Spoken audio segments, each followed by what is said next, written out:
Behold their pride, and send thy wrath upon their heads. Give into my hand, which am a widow, the power that I have conceived. Smite by the deceit of my lips the servant with the prince, and the prince with the servant. Break down their stateliness by the hands of a woman.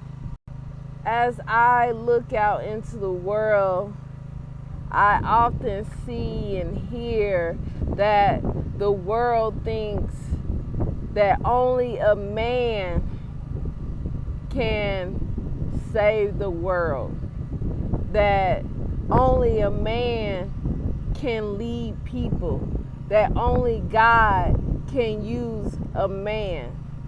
But God said He can use a woman too. And women do not get enough credit for the role that they have played in history and breaking down walls and changing things for the better, okay? We have Deborah. She was a prophetess, a leader, a judge, okay? She led the Israelites for 40 years. God used Ruth. He used her beauty and her work ethics to win the heart of the man that could redeem Naomi and bring forth his kings that he had promised Isaac, okay? And that he had promised Abraham, okay? He had used Esther's beauty and heart to win over the king to save Israel from being destroyed, okay? And then there is Judith. So in the book of Judith, King Nebuchadnezzar, I think I'm saying his name right. This man has gotten the big head, okay? He feels that he is so great that he should be considered a god. And he has ordered everybody to refuse their gods and to worship him as one. All is in compliance but God's people, the Israelites. And so he wages war against the Israelites, okay? And he sends his best man, Holofernes, to attack and wage war on the Israelites, okay? So the Israelites are living on this mountain, okay? So they have all their resources there on their land, but their water comes from the bottom of the mountain. So instead of just rushing into there to attack them, they figured that if they just withheld, keep them from getting their water, that they would eventually come out of the mountain to them and surrender and give in to worshiping King Nebuchadnezzar, okay? So the Israelites is panicking because that's just a natural human state. It don't matter how much you believe in God, you still go panic a little bit, okay? No matter how much you seen God move in your life and make miracles in your life, you still go panic just a little bit, okay? So they was panicking, feeling like they're going to be destroyed because they don't have any water. They're going to run out of water soon. So they're praying, and they go and they tell Judith what is happening. And Judith is the wife of Manasseh. Okay. He has died, and she is now a widow. And he left her with everything. He left her with some money, some land, and some animals. Okay. So she has all these things, but she's been in sadness. She's been in mourning. She's been just not caring, because she's sad because her husband died and left her. So she's been in a very depressive state. But when she heard what was happening to the Israelites, to God's people, she came out of mourning. She came out of her depressive state. And she told them not to worry and to give her 5 days. So in those 5 days,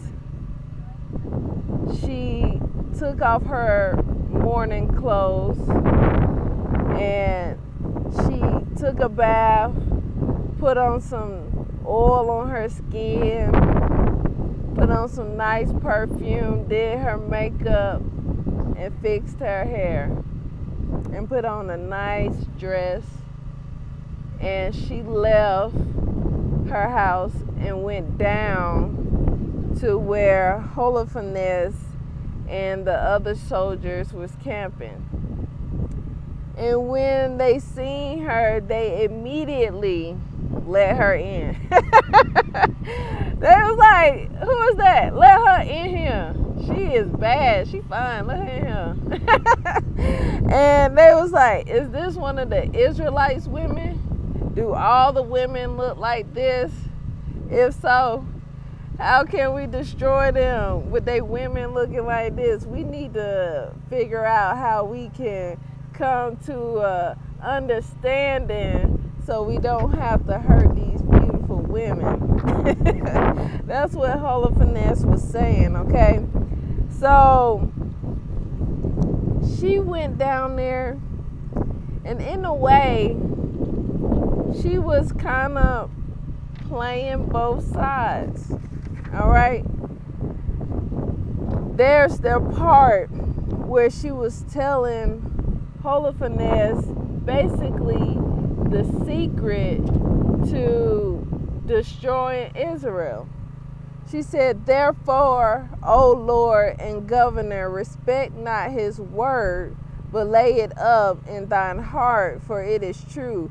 For our nation shall not be punished, neither can sword prevail against us, except thy sin against God. Okay? So she's letting him know, like, it don't matter what plan you come up with. As long as we don't sin against God, you can't touch us. Okay? So she's telling him that she's going to come up with a plan on how to get Israel to sin against God so that they can be vulnerable, so that she can lead them in there to destroy the Israelites, okay? And so when Holofernes hears this, he says she is beautiful and wise, okay? So, you know, she is getting into, you know, in there on his side, making him think like she's on his side, where the whole time she's just trying to gain his trust so that she can destroy him, okay? So, after she has gained his trust and he feels like this woman is wise, she's going to help us, he invites her in his tent, and one day they are drinking. Well, he's drinking. He thinks she's drinking, but she's not really drinking. She's pouring it out. So he is steady drinking, getting drunk, thinking she's getting drunk, and the whole time she's pouring out the drink. And she wasn't eating the food. She waited for him to pass out, and she beheaded him. Then she took his head back to Israel and put it on the gate, and they packed up and left, and Israel was no longer being bought. Okay, God said sometimes you got to send in a woman, because there's just some things a man cannot do. Okay, God could have never sent a man to do that job because it wouldn't have worked. He had to send a woman. And you might feel like it's shallow that he used her beauty, but God knows his creatures. He know men like to see beautiful things. But not only was she beautiful, but she was also smart. So it's not like God is encouraging and telling women that you are only good enough for your beauty. He also let us know that we are intelligent, right? He showed us that we can use our beauty, our intelligence, right? We can be hard workers, right? We can have good hearts, and all of that. He can use that to make this world better, okay? So it's not just all about the beauty, okay? But it is useful, okay? And just like anything else, God might use anybody for anything. God, he used the kid. He used David as a kid, right?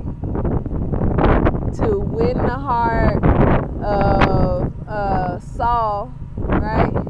And then also he used him to kill Goliath as a kid. So God can use a kid, he can use a woman, he can use a man. God can use whoever he wants to use that he feels can get the job done. Okay?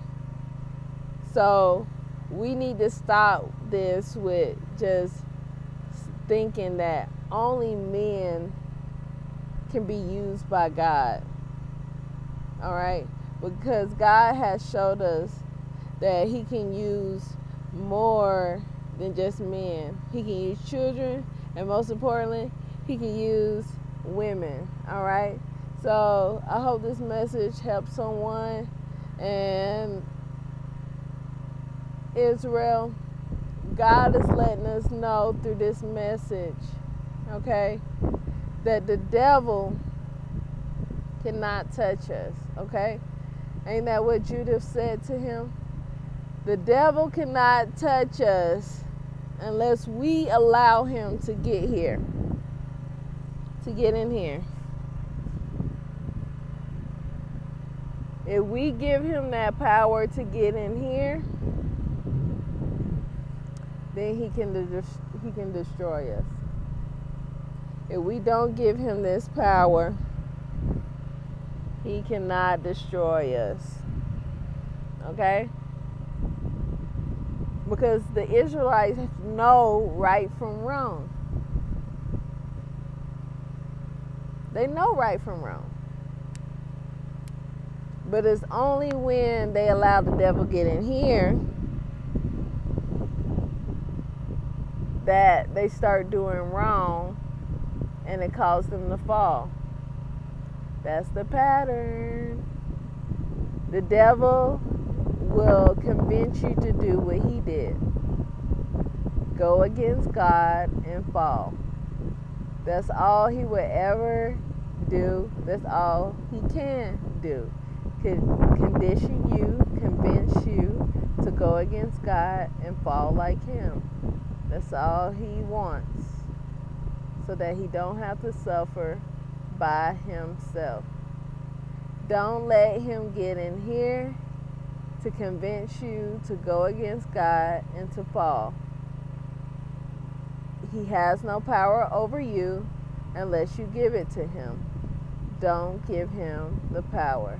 I love you. Have a great day.